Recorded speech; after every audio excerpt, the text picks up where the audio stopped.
আপনারা দেখছেন SR24x7 news. 24x7 news থেকে এই মুহূর্তে আমরা রয়েছি মহেশতলার বিজেপি প্রার্থী তমনাথ ভৌমিকের সামনে। আজকে প্রচারের শেষ দিন, দেখলাম দাদা 23 ও 24 নম্বর ওয়ার্ডের প্রচার সারলেন। দাদা 23 ও 24 নম্বর ওয়ার্ডের প্রচারে কিরকম সাড়া পেল? মানুষ যেভাবে সাড়া দিচ্ছে আপনারাও দেখেছেন। মানুষ ঘরের দিক থেকে ঘরের বাইরে থেকে মানুষ যেভাবে হাত মেরে ইশারা করে সাড়া দিচ্ছে, তাতে বাংলায় পরিবর্তন হচ্ছে, এটা একদম পড়ে গেছে। মহেশতলায় পরিবর্তন হচ্ছে, এটা একদম এই ওয়ার্ডে কি প্রচারের সময় আপনি কোনো রকম বাধা পেয়েছেন? আমি ওই 24 নম্বর ওয়ার্ডে একটা জায়গায় প্রচারের সময় আমাদের কর্মীদের বাধা দেওয়া হয়। সেই এলাকায় আজকে আমি ঘুরেছি। আজকে কিন্তু তৃণমূলের যারা বাধা তাদের আজকে কাউকে দেখা যায়। কারণ আপনারা জানেন যে নরম মাটি ফেলে যেভাবে ফেরা হচ্ছে, ঠিক একইভাবে তৃণমূল কংগ্রেস পার্টির মাটিটা বাংলায় যে পরিবর্তন হচ্ছে 23 তারিখে যে সেটা পরিষ্কার হয়ে গেছে।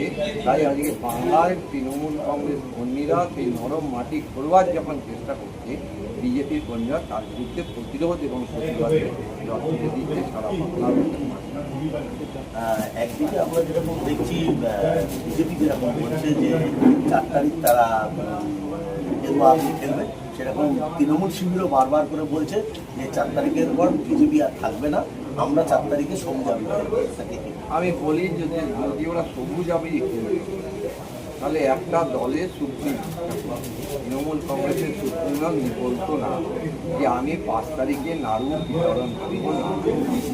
নারকল নাড়ু কখন বিতরণ করা? আমরা যখন মা বিজয়া হয়ে যায়, আমরা যখন দুর্গা পুজো, কালী পুজো, সরস্বতী পুজো বিজয়া দিই, ভাষণ দেওয়ার পর আমরা মানুষকে মিষ্টিমুখ করি নারকল নাড়ু। তাই ওই যে ওনাদের সুপ্রিম বুঝতে পেরেছে ওনার ভাষণ হয়ে যাচ্ছে। কারণ আমরা সপ্তমী 11 থেকে 16 হয়ে গেছে, অষ্টমী 16 থেকে 21 হয়ে গেছে, আর 21 থেকে 26 ওনার নবমী হয়ে গেছে। আর ওনার বিজয়া দশমী এই 26 থেকে 31 ওনার বিজয়া দশমী। এটা উনি বুঝতে পেরেছে বলেই উনি বলেছে বাংলার মানুষকে আমি নাড়ু বিতরণ করব।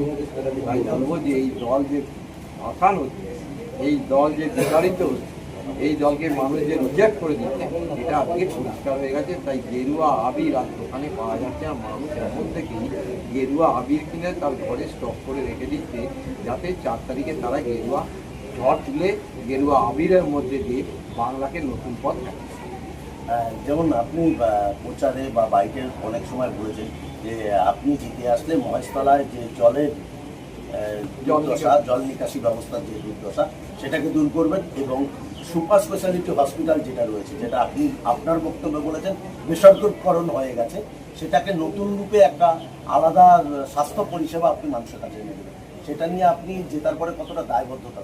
আমি পুরোটাই দায়বদ্ধ থাকবো। মহেশতলার মানুষকে আমি এই প্রতিশ্রুতি দিয়েছি, আমি সেই প্রতিশ্রুতি অক্ষরে অক্ষরে পালন করবো। এইটুখানি কথা আমি মহেশতলার মানুষকে বলতে পারি যে জল নিকাশি ব্যবস্থার একটা সুষ্ঠু সমাধান আমি মহেশতলার মানুষকে করে দেবো। এই প্রতিশ্রুতি আমি দিচ্ছি আজও দাঁড়িয়ে। একদম ভোটের শেষ দিনে এসে প্রচারে দাঁড়িয়েও আমি মহেশতলার মানুষকে বলছি যে আমার উপর বিশ্বাস রাখুন, আমি জল নিকাশি ব্যবস্থা একটা সুষ্ঠু সমাধান মহেশতলার মানুষের জন্য উপহার দেবো।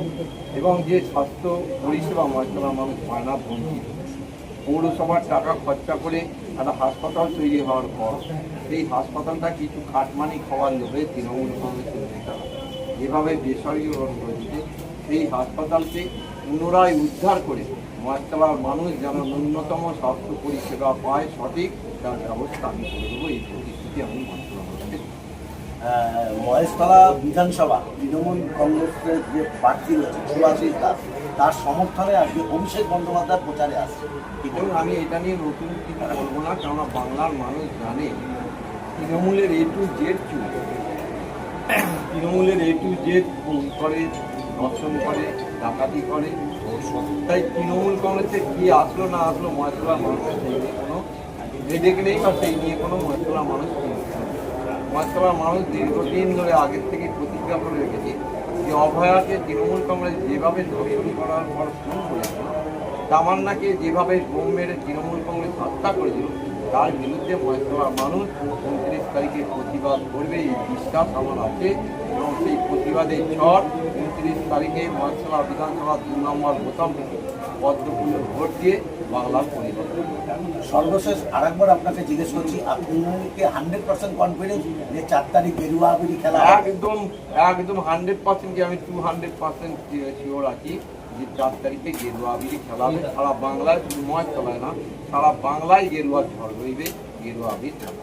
মহেশতলাবাসীকে কি শুভেচ্ছা বার্তা দেবেন? মহেশতলাবাসীকে এই শুভেচ্ছা দেবো যে আপনারা অন্তত নির্ভয়ে, ওরা অনেক কিছু ভয় দেখাবে, একটা দিন আপনারা বুকে সঞ্চয় করে আপনার গণতান্ত্রিক অধিকারটাকে প্রয়োগ করে এই চিরতরে যাতে তৃণমূল কংগ্রেসকে বাংলার বুক থেকে সরিয়ে দেওয়া যায়, এই অন্ধকারের রাজত্ব যাতে বাংলার বুক থেকে সরিয়ে আবার নতুন সূর্য তোলা যায়, বাংলার যাতে আবার উন্নয়ন হয়, মহেশতলার উন্নয়ন হয়, তার ব্যবস্থা করার জন্য 29 তারিখে 2 নম্বর বোতাম টিপে পদ্মফুলে ভোট দেওয়ার জন্য।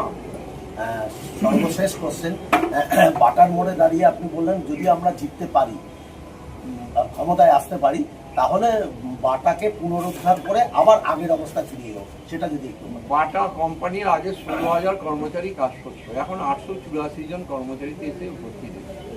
134 বছরের বাম জামানা অন্ধকার নামিয়ে এনেছিল শিল্পের উপর, আর সেই অন্ধকারকে আমাবস্যায় পৌঁছে দিয়েছে তৃণমূল।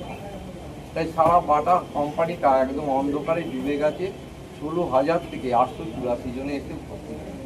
এবং বাটার 262 একর জমি মাত্র 12 কোটি টাকার মধ্যে এরা বিক্রি করে দিয়েছে তৃণমূল কংগ্রেস এবং বামফ্রন্ট সরকার মিলে। সেই জমি যাতে আবার পুনরুদ্ধার করা যায় এবং পুনরুদ্ধার করে বাটা কোম্পানিকে, রুগ্ন শিল্প থেকে আবার বাটা কোম্পানিকে যাতে উদ্ধার করা যায় তার ব্যবস্থা আমি করে দেবো। বাটানগরের যে শ্রমিক আছে বাটা কারখানা, তাদের আমি এই প্রতিশ্রুতি দিই। সর্বশেষ দিন এসআর 24x7 নিউজ থেকে আপনারা দেখলেন যে বিজেপি প্রার্থী তমনাথ ভৌমিকের এক্সক্লুসিভ সাক্ষাৎকার।